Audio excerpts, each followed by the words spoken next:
his disciples a parable. Can a blind person guide a blind person? Will not both fall into a pit? No disciple is superior to the teacher. But when fully trained, every disciple will be like his teacher. Why do you notice the splinter in your brother's eye, but do not perceive the wooden beam in your own? How can you say to your brother, "Brother, let me remove that splinter in your eye," when you do not even notice the wooden beam in your own eye? You hypocrite. Remove the wooden beam from your eye first. Then you will see clearly to remove the splinter in your brother's eye. A good tree does not bear rotten fruit, nor does a rotten tree bear good fruit. For every tree is known by its fruit. For people do not pick figs from thorn bushes, nor do they gather grapes from brambles. A good person out of the storage of goodness in his heart produces good, but an evil person out of a store of evil produces evil. For from the fullness of the heart, the mouth speaks. The Gospel of the Lord. Praise to you, Lord Jesus Christ.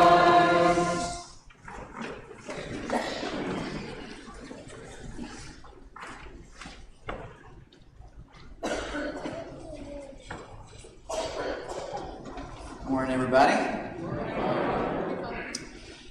So today, in our readings, we get to hear from the book of Sirach, and it reminded me of, one of the really interesting things about becoming a priest is, all the years that you go through the seminary and you encounter people from all different backgrounds, life experiences. I remember, just going to seminary with people from other countries. Some people were from countries where the church is actually persecuted. It was really interesting to compare, their experience with, compared to theirs. I have a really easy job right here in the United States. And also, it wasn't just people from different countries, but, some people would go to the seminary right out of high school. Other people had careers. One person who was in seminary with me had actually been married and had a family.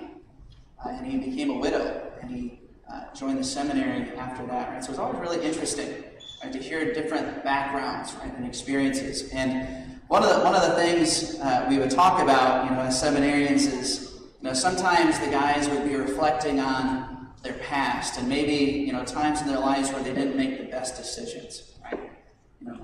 Not everybody wants to be a priest, their whole life, and sometimes people would have, more bad choices than others, right? But they would always preface it by saying, but this was pre-conversion days, pre-conversion days, right?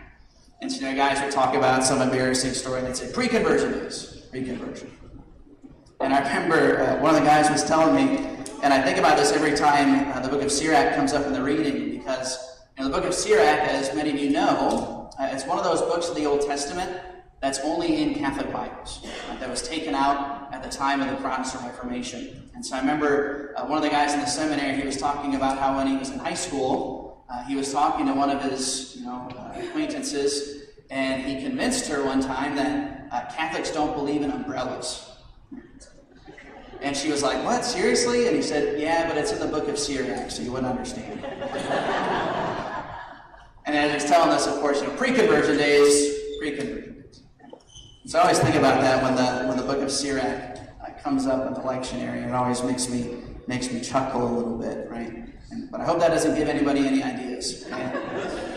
Forbid anybody to do that. Anyway, right. So here from the book of Sirach this morning, and there's this line that really struck me. As I was thinking about this, it says, "As the test of what the potter molds is in the furnace, so in tribulation is the testing of the just." As the test of what the potter molds is in the furnace, so in tribulation is the test of the just. I was thinking about this. The analogy of human beings being like clay in the hand of the potter. It's something that actually comes up a lot in the scriptures, all the way back in the beginning, in the first book of Genesis. Right? This is one of the interesting things when you learn about the book of Genesis in its original language in the Hebrew. Right? We all know that in the book of Genesis it says that God formed man out of the what? The dust of the earth. Right? And if you're reading that in Hebrew, the verb that's used, it's specifically, it's not the verb that's typically used for making something. It's the verb that's used to describe the potter and a piece of clay. So the book of Genesis is literally saying that God molded him like a piece of clay from the dust of the earth. And, this isn't exactly related to the book of Sirach, but just on a related note, one of the other beautiful things is that when the book of Genesis describes the creation of Eve, it uses the verb that says, God built her up from the side of Adam. It's the same verb that's used in the Old Testament when it says the Israelites built up the temple. So again, the connection, if you're paying attention and reading closely, is that Eve wasn't just another human being. God made her like a temple. That Eve was majestic and holy, mysterious. And I've always loved that description, the way the Bible talks about the creation of women, the crown of creation. But I digress, right? It's an important analogy, right? This idea of human beings being like clay in the hand of the potter. Another time this comes up, and a lot of times people have questions about this. Remember in the story of Moses and Pharaoh, right, and the 10 plagues? Right? Remember it says that whenever Moses would speak to Pharaoh, it says, and then God hardened Pharaoh's heart. You guys remember this? How many of you remember that phrase, right? And then God hardened Pharaoh's heart. And obviously, a lot of times when people read that, they're like, I don't know, why would God harden Pharaoh's heart? That doesn't seem fair. That doesn't seem like a nice thing to do. But it goes back to this analogy of human beings being like clay in the hand of the potter. Think about what happens when clay is put into the furnace. It's not the furnace that's doing, something negative to the clay. It's the status of the clay that affects how it comes out. And so St. Augustine, he famously said, in commenting on the Pharaoh, he said that, God's love is like the heat of the sun. And the heat of the sun can either melt somebody's heart like wax, or it can harden it like clay. And so it wasn't that God was hardening Pharaoh's heart, it's that Pharaoh's heart was in such a disposition that every time he was encountered with God's message, instead of allowing it to melt him and convert him, he became hardened against God. Isn't that amazing? I'll never forget the first time I heard that. I thought, oh my gosh, that makes so much sense.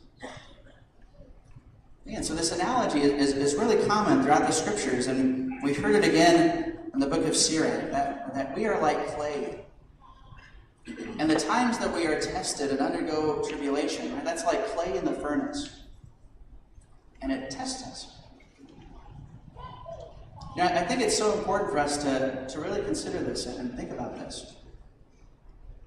That when we think about what God wants for us, God is not so much interested in, protecting us or preserving us from times of difficulty. He actually wants us to be tested, to go through tribulation. Not because he enjoys seeing us suffer, but because he recognizes that sometimes it's only through testing and tribulation that we can actually grow in wisdom, that we can grow in perseverance and strength.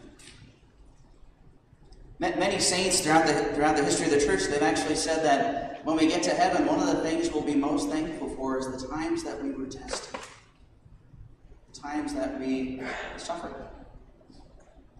And that's reiterated here in the book of Sirach. And again, the question is, when we go through times of testing and tribulation, how do we respond? Do we become hardened? Or do we allow ourselves to be softened in mercy and wisdom? Now, I remember when I was, another time I was in the seminary, I remember I was definitely going through a time of testing, and I was struggling a little bit with the seminary I was at, and I wasn't always, agreeing with some of my superiors, right? And I remember for a long time as it was happening, and still to this day, I still don't think I was really given a fair shake. But I remember for a long time, I allowed myself to be really hardened and resentful towards those people. And even after as time passed and I kind of, realized I was allowing this to happen, and I was able to forgive those people, even after that took place, reflecting on it now, I realized that even just some of the ways I would talk about the seminary, it was like I would make little sarcastic comments, right? And that's what we do sometimes when we're going through testing or when we feel like we aren't being treated properly or fairly. We can become resentful and we can, flat out just, seek out revenge in some way, or sometimes we just do it in subtle ways. We try to make people who've harmed us, we try to make them look dumb or something. Or we make little, implicit comments about people like that. And it's so important, right? And again, I don't even think I realized this fully about those seminary formators, until I became a priest and especially a pastor. Sometimes it's really hard to have conversations with people who need to be corrected or are inadvertently causing issues, right? Nobody enjoys doing that, just like a parent doesn't enjoy disciplining their child. And I have to confess that even, I don't even think I really fully realize this, and I'm preaching to myself here, right, when I'm talking about these things. We all need to recognize that times of testing and tribulation, it's a test that God has given us about whether or not we'll be softened or hardened. One of my favorite examples of this is St. Thomas More. There was actually a movie made about St. Thomas More. I think it was in the 1960s, and it won a bunch of awards. Back in the day when Hollywood actually made movies about saints and stuff like this, right? It's a great movie. If any of you have never seen A Man for All Seasons, definitely put it on your to-do list. It's a movie I try to watch every year. It's based on a play about the life of St. Thomas More. And the reason why it's so inspiring is because St. Thomas More, he lived in England during the time of King Henry VIII's Reformation that took place, right? The Protestant Reformation in England. And I know many of you are familiar with the story, but basically, King Henry VIII, when the Reformation started, he actually was a huge defender of the Catholic Church. But unfortunately for him, a few years later, he wasn't able to have children with his wife. And so he found himself in kind of this desperate situation, because if he didn't have a child, there was basically going to be a civil war that would erupt in England. And so he sought an annulment from the church, but the church couldn't grant it. And so out of desperation, King Henry VIII, he ended up starting his own church, right? And that's the Anglican Church, or the Episcopalian Church today. But St. Thomas More, he had one of the most highest positions in the English government at the time. And as many bishops and priests and lay people basically were just succumbing to what King Henry VIII said, St. Thomas More knew that he couldn't do so without putting his eternal soul in peril. And so he tried to find every way that he could to not have to actually speak out against the king, but just to remain silent. But of course, because he was in such a high position in the government, the king wasn't satisfied with that. And he basically, said, if you're not with me, you're against me. And this movie, it recounts this story of what took place. And then unfortunately, St. Thomas was actually martyred, and he was executed for his silence. But the beautiful thing that's shown in the movie is not just that he didn't go against his conscience, but that he never actually spoke out against anyone about what was happening. He never publicly criticized, the priests or the bishops or anybody else. He never spoke out against the king. On the day that he was executed, his last words were, "I died a king's good servant, God's first. And just such a beautiful example, right, of somebody in such a time of testing and tribulation. He never became hardened. He never became resentful. And I think there's a lot that all of us can reflect on, right, from these readings, from the example of St. Thomas More. The people in our lives who have harmed us or treated us unfairly. Have we allowed ourselves to be hardened like Pharaoh? Or are we allowing ourselves to be softened like wax, wisdom and mercy?